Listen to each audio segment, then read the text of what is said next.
Canal Pretz aqui no YouTube para falar primeiro sobre o Corinthians. Eu comentei Corinthians 0, Red Bull Bragantino 2. E aí é o seguinte, eu imaginava que o Corinthians poderia fazer 6 pontos contra Red Bull e contra Bahia, que é jogo nesta quinta-feira. E aí poderia encostar no Grêmio e no Palmeiras com 51 pontos. Mas o Wagner Mancini me parece que ele pensa errado o Corinthians contra times melhores. Porque tem horas que é importante você ser humilde. Você saber o time que você tem na mão. Então você leva 4-0 do Palmeiras. Ganha do Sport por 3-0. Tem que saber por que levou 4 e por que fez 3. E me parece que o Mancini não conseguiu definir nenhuma coisa nem outra. Entrou muito aberto contra o Bragantino. O time do Bragantino é bem treinado pelo Maurício Barbieri. Tem o meio de campo com o Raul, Hiller e com o Claudinho. O Claudinho então com um negócio realmente muito interessante, porque o Claudinho hoje é o principal meia do Campeonato Brasileiro. O meio de campo hoje de uma seleção do campeonato poderia ser Edenilson, Vina e Claudinho. Claudinho realmente jogando muita bola como meia no Bragantino. E aí o meio de campo do Bragantino, com o apoio dos dois laterais, Aderlan e Edmar, e mais ainda com Arthur e Elinho aberto nas pontas, e quando tinha a bola, os dois infiltrando pelo meio. O time do Bragantino dominou o jogo. O goleiro Cleiton praticamente não fez nenhuma defesa assim mais difícil. O Corinthians teve um lance lá esporádico que o Léo Ortiz tirou em cima da linha, e só quando o jogo já estava 2-0 no fim da partida. Então, o Bragantino, se tivesse calma e aproveitado os contra-ataques e os espaços que teve, poderia ter goleado o Corinthians. Foi realmente mais uma atuação fraca do Corinthians e uma atuação muito superior do seu adversário. O que o Wagner Mancini precisa agora é o seguinte: ok, tem um jogo contra o Bahia, que é um adversário que está na zona de rebaixamento. Tem um jogo contra o Vasco ainda, que é a mesma situação. Contra esses dois, dá para jogar mais aberto, dá para jogar em cima do adversário.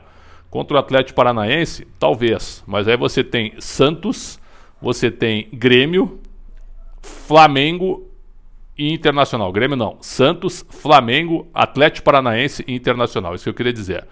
Então, para jogar contra essas equipes, vai jogar aberto, vai jogar de peito aberto, né, solto na frente, aí a tendência é que perca, porque o Corinthians hoje é um time que melhorou com o Wagner Mancini, acho que isso é inegável, e ele vai permanecer, mas que é uma equipe que ainda está se remontando. Fez uma temporada realmente muito fraca, gastando muito, um time arrastado com o Thiago Nunes, com o Coelho também, e melhorando com o próprio Wagner Mancini.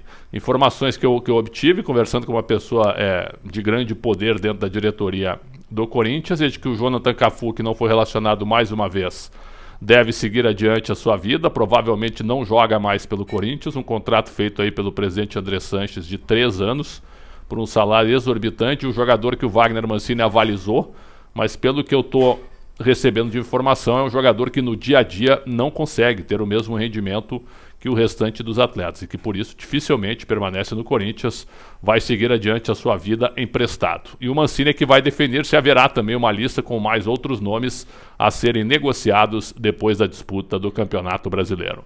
O Corinthians busca um centroavante de área, né, um jogador que seja uma referência para o Jô, e mais 2 atacantes de lado. 2 atacantes de lado, pelo menos é isso que eu recebi como informação. Vamos aguardar. Se o Corinthians chegar no G7, tem que levantar as mãos para o céu, mas a tabela realmente não é fácil. Tem Bahia, tem Vasco, mas tem adversários também bem difíceis pela frente nessa reta final da Série A do Campeonato Brasileiro.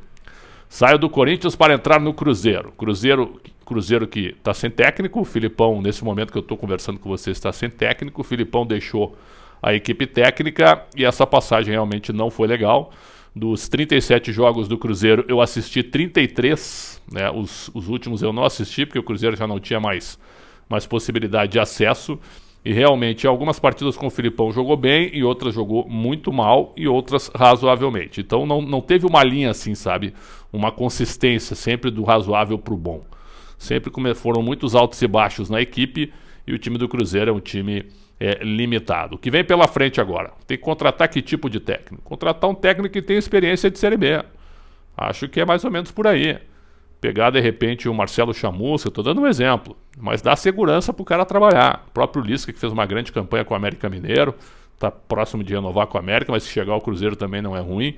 E tem que ter um projeto com salário em dia, que o Filipão pediu isso, e com o elenco também, com pelo menos 2 jogadores com níveis parecidos para as mesmas posições, porque vai ser a Série B mais difícil do mundo, com o Botafogo, provavelmente com o Coritiba, com o Goiás, com a presença, quem sabe, do Vitória, mais ainda com os acessos do Remo e do Vila Nova, tem Londrina e Brusque que sobem também, e aí tem esses times que eu já falei que caem na Série A, os times que sobem na Série C, as presenças ainda provavelmente do Avaí, CSA ou Juventude brigando por uma vaga para subir. Aí você tem Guarani, você tem Ponte Preta, tem o Operário de Ponta Grossa que sempre tem incomodado, tem o Brasil de Pelotas que está um tempão na Série B, Sampaio Correia, Confiança, Náutico. É um torneio realmente muito difícil. Vai ser a Série B mais difícil da história, essa Série B de 2021.